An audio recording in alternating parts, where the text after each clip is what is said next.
Hello, everybody. Happy May 6th, 2020. My name is Christopher Saunders, and this is the Connecticut Sports Talent Show, where we talk all things talents in Connecticut.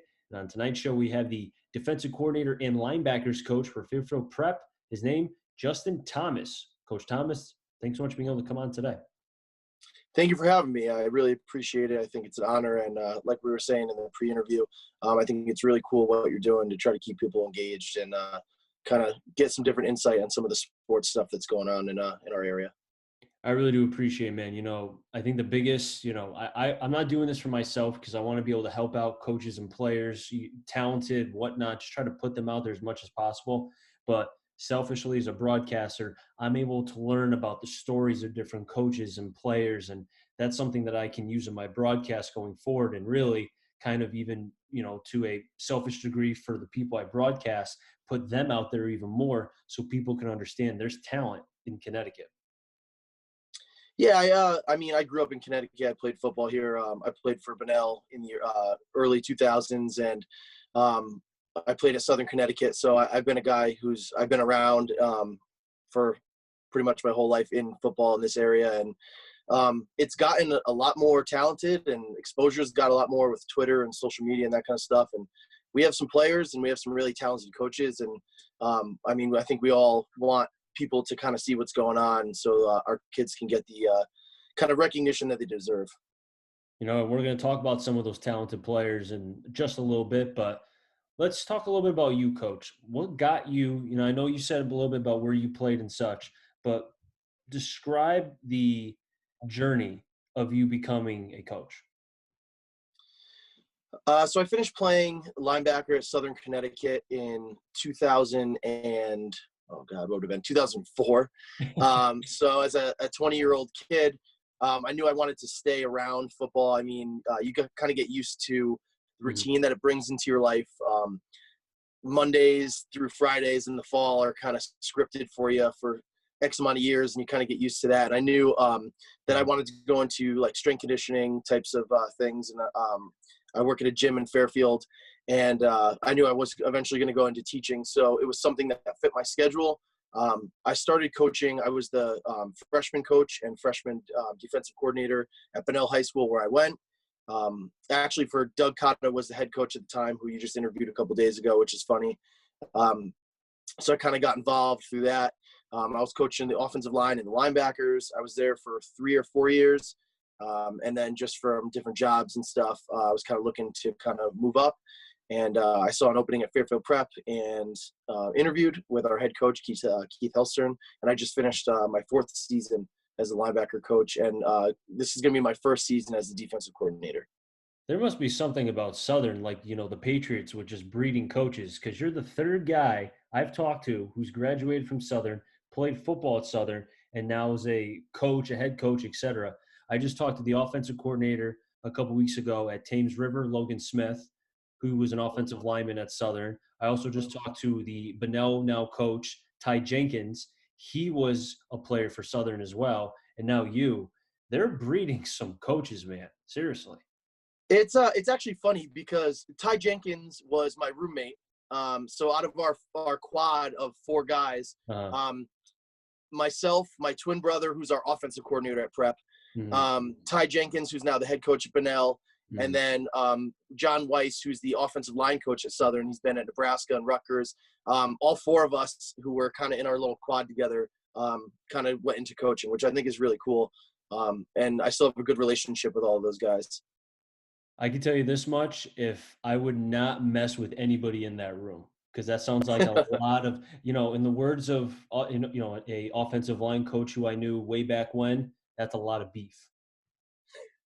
Yeah, it was always funny because I think it was a wide variety, and playing at Southern, I think you kind of get a different mix of guys as far as size and speed and talent and those types of things. But I tell our kids all the time, Division III football to Division I, every school you go to, every kid is going to be the best player from their high school.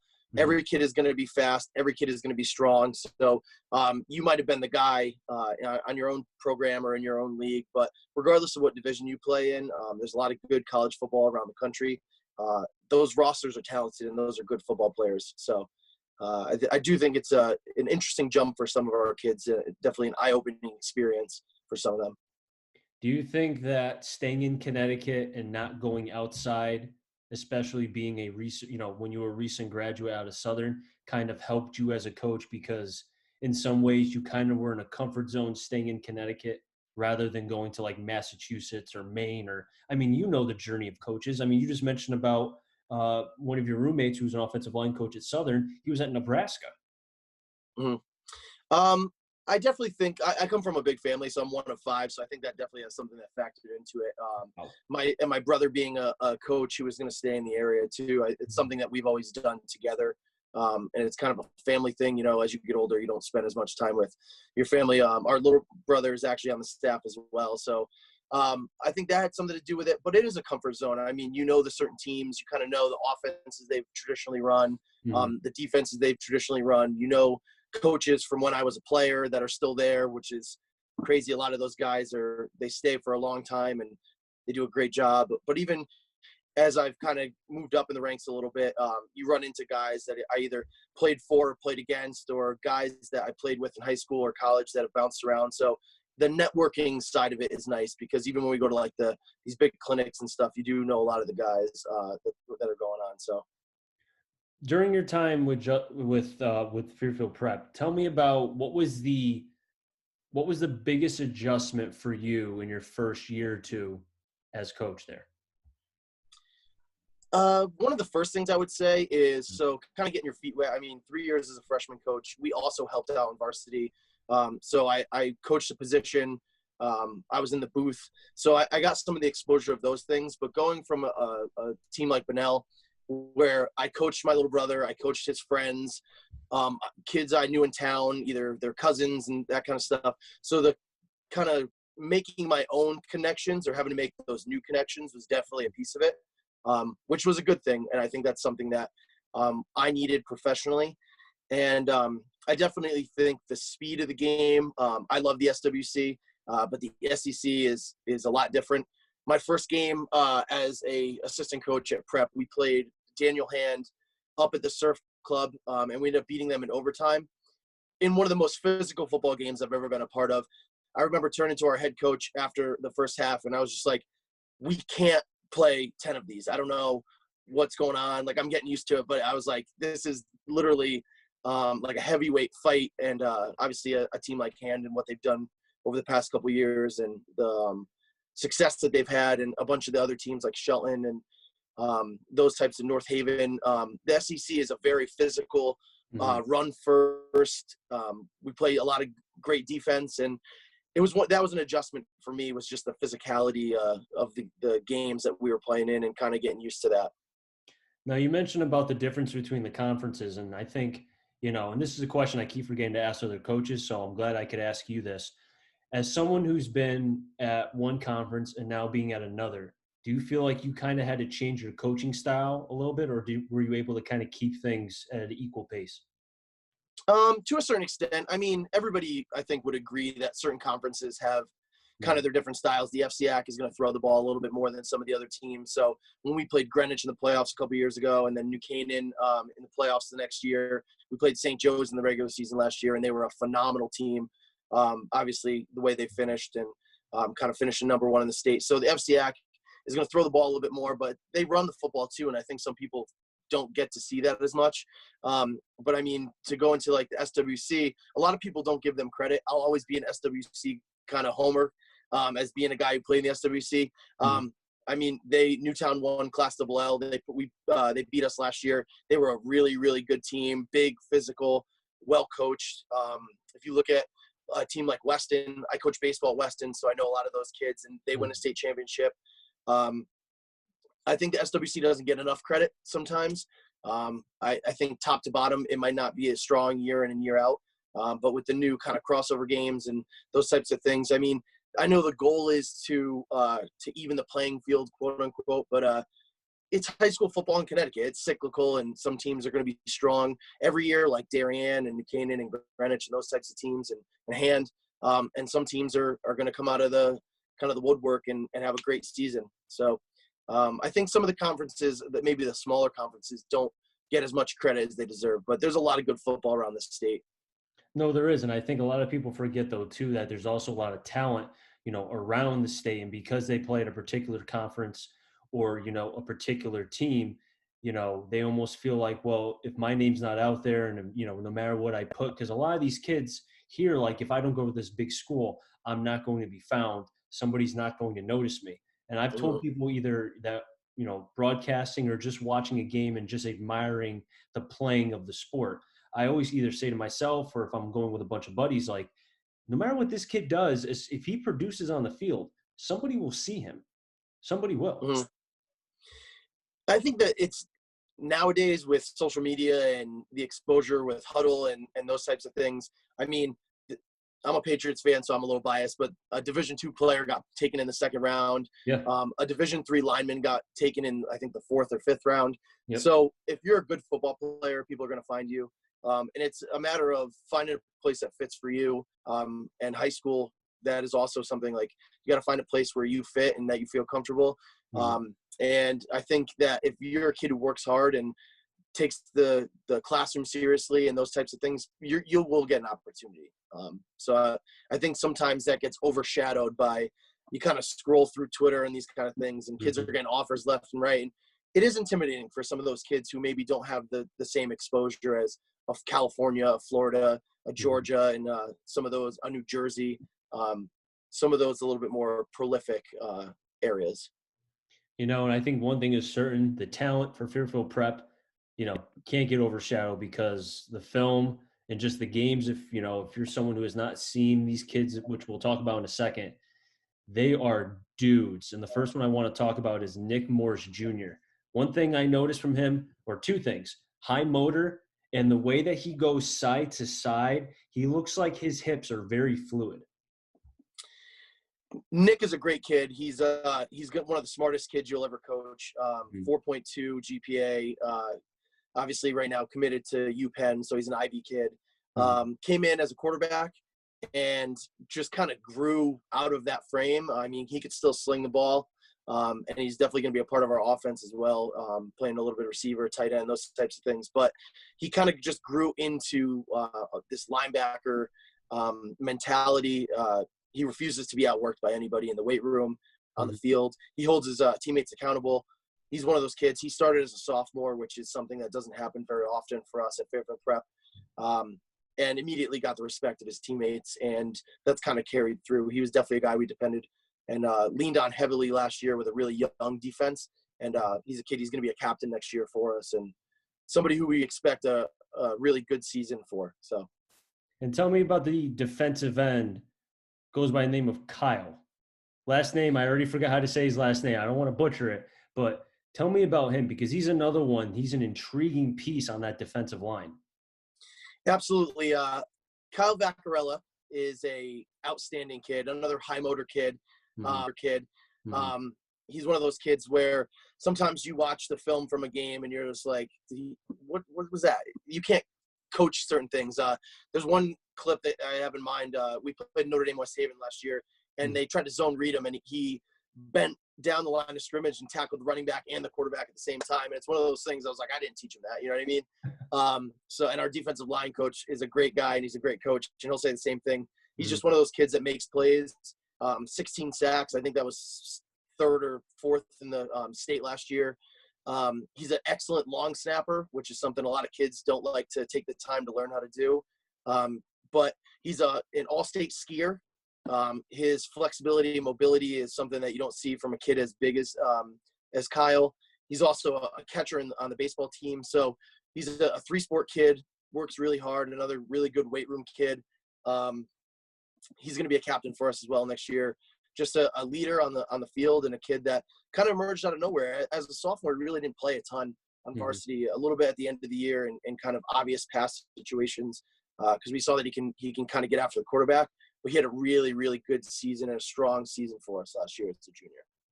Hearing that about him being a baseball player, a skier as well, a lot of times I've always felt like an athlete who can play multiple sports at a young age and being able to grow his athleticism and kind of take some time away from one sport to work on maybe aspects he couldn't work on with that sport to another is huge. I mean, the biggest one, and this is just a player that comes off of my head quickly, Ndamukong Suh, who he was a soccer player, and during his prime, I mean, I know it's tough, when was his prime exactly, but Hmm. he had some he had some quick feet, and I Yeah. think that helped him as far as that defensive line. So hearing that about Kyle, keep doing that. Play 3 sports until you're told, okay, now focus on one, because you're helping Hmm. yourself as an athlete. Yeah, I agree. I mean, that's the kind of age-old debate. Kids are getting a little bit more focused on one sport or maybe even two. Mhm. And I know that's one of the things I love about Fairfield Prep. Obviously, an all-boys Jesuit school, but we preach community and we want our kids to play other sports. And the other coaches are super supportive of the football team. Right now, I think we have like 110 kids on our roster. That's 1 in every like 6 boys at Prep plays football, which is something that we take very, very seriously, Mhm. and something that I know Coach Hellstern and the rest of the staff, we make a big deal about that. And you talk about taking things seriously. This young man, Tymaine Smith, he takes tackling seriously, because every video that I watched of him, it was hard tackle, hard tackle, hard tackle. But it wasn't like dirty tackling. It was chest tackles, which nowadays, when you consider practice time being shorter and not being able to teach the game, when you have a young man like that tackles well, that's like a dime in a dozen, if not more than that. Oh, he's definitely a big instinct kid. Mhm. Ty is a phenomenal player, really, really good athlete, long, rangy, can cover people in the pass game. So he plays outside linebacker for us. Um, my favorite part about Ty is he's so quiet and keeps to himself, but he has such a big personality once the game starts. You could go a whole practice and you might not hear him say a word, but he's working hard and you'll see his efforts. But Mhm. on once the game starts, he kind of turns it up and he comes out of his shell a lot. But one of those things too that for a kid like Ty, he takes football very, very seriously. He runs track as well. I know he was on the relay team that did very, very well this year in the winter. Mhm. Obviously, he didn't get a chance to compete in the spring, which is unfortunate. But he's a kid who kind of keeps to himself. But once the lights are on, you'll know who he is. The horses are big as far as Fairfield Prep is concerned on the defensive side. There's an offensive player that I knew a little bit about coming into this season, or past season, but shame on me, I did not follow him as much. So that's why I'm going to ask you about him. The quarterback, Robert, and in quotes, his middle name, I don't know if it's Champ, last name Long. Tell me about this kid. Yeah, so his name's Robert Long, but he goes by Champ. Everybody calls him Champ. Okay. I don't think I've ever called him Robert, to be honest, and I don't think he likes when people do. Um, Oh, well, I but Champ, apologize. I apologize if he's no, watching no, this. no, no. Listen, that's another kid you would never know he was upset. So he definitely wouldn't care about that. But Champ is an outstanding player. Really, really coachable. Since I've been at Prep, he's the first freshman to be on varsity at all. He started our I believe, first game, maybe 2 games at wide receiver. Just a kid who just wanted to play and work hard, and he's a phenomenal athlete. And he kind of just took over the quarterback spot. I mean, we had a really good quarterback in JP Arapoli, who ended up playing wide receiver for us and being a tremendous, Mhm. tremendous wide receiver and having a really good season. It's hard to play varsity football. It's hard to play varsity football in the SEC. It's big, it's physical, it's not for everybody, and it's one of those things where he came in and some of Mhm. the biggest games. I know he came in late in the game against Newtown, and had a touchdown run that was big for us to make the 1-score game. Played really well against St. Joe's, and it was kind of one of those things where the bigger the competition, the bigger the stage. That's where came out, and you saw a little bit more of kind of what everyone was kind of expecting from him. But he's definitely going to be a really good player for us for the next couple of years. And it seems to me that, again, I was able to watch a little bit of film on him, and it looks like he is very strong in the pocket. Like, he goes through his progressions, and if he doesn't see what he likes, or let's say the coverage is, by the defensive team pretty good, he waits until something opens up. And for a young quarterback, to me, who typically, I mean, we know in the day and age of, they're watching the NFL. They see Russell Wilson, Lamar Jackson, Kyler Murray. where, okay, first read not there, okay, maybe second read, whatever, then I'm just going to run. But with him, it seems like he's that prototypical quarterback of going through the progressions, and that's pretty impressive for a freshman, right? Absolutely. And I think sometimes, and this isn't just a Connecticut thing, this is kind of across the country. In high school, your Mhm. quarterback is usually one of your better athletes. And sometimes teams, because they just don't have a quarterback, have to put a kid who's maybe a receiver or a running back who's just a really, really good athlete, and they kind of adjust the offense accordingly. But he takes pride in being a quarterback. He's a Mhm. dual threat kid for sure. Don't get me wrong, but he's a kid who he wants to throw the ball, and he wants to make those plays in the passing game, and he knows that he has that threat, and he can run and get some yards, and we can do some design quarterback runs for him. And I know my brother loves to kind of put that kind of stuff in play, but he definitely is looking to throw the ball first in those situations. Like I said about the defensive side, the offensive side, there's a lot of talent with Fairfield Prep, and I can only imagine, and hopefully there's football played in the fall season of 2020 if we can all move past from the virus and all the other stuff that goes into that, which we won't get into because that's negative stuff. We're in the positive stuff talking about Fairfield Prep. We got a couple minutes left, Coach. Thanks so much for being able to come on. I really do appreciate it. A big question I want to ask you is, as a coach at Fairfield Prep, and you talked about the amount of boys that play, and one, I think you said one every, what was it, six, one every seven? I believe it's around there, one in every six. Okay. Now, do you feel like that's something that could be sustainable because of the success of Fairfield Prep, knowing that, let's say if you have like a down year, you don't have to worry about losing 20, 30 kids to another school because of transfers or graduation, because you know that either A, they're coming back and staying with the program, or two, you have the pipeline because you guys have built such a foundation of wealth amongst the program itself. I mean, you see it across the state. There's a lot of teams that don't have freshman programs. Mhm. They have maybe 10 freshmen try out, especially some of these smaller schools. It's one of those things where we're lucky to have the numbers that we do, and we definitely appreciate it. And we try to take advantage of it and use that to kind of our advantage, being kind of a pseudo two platoon team, not 100%, but a lot of our kids only play one way, so that we can get more kids involved. But it's one of those things where I think prep itself has a reputation, and it does sell itself. The experience the kids are going to get as far as their academics, their exposure to schools that they want to go to, just the overall kind of community experience. I think prep does do a great job of selling itself, and kids might come to play sports, but they stay for what's going on inside the building. Coach, we've just about run out of time, but I really do appreciate you coming on, being able to talk about some players, the program, yourself. Hopefully there can be a season in 2020, and you're always welcome to Let's come hope. back on. Yeah, I know, right?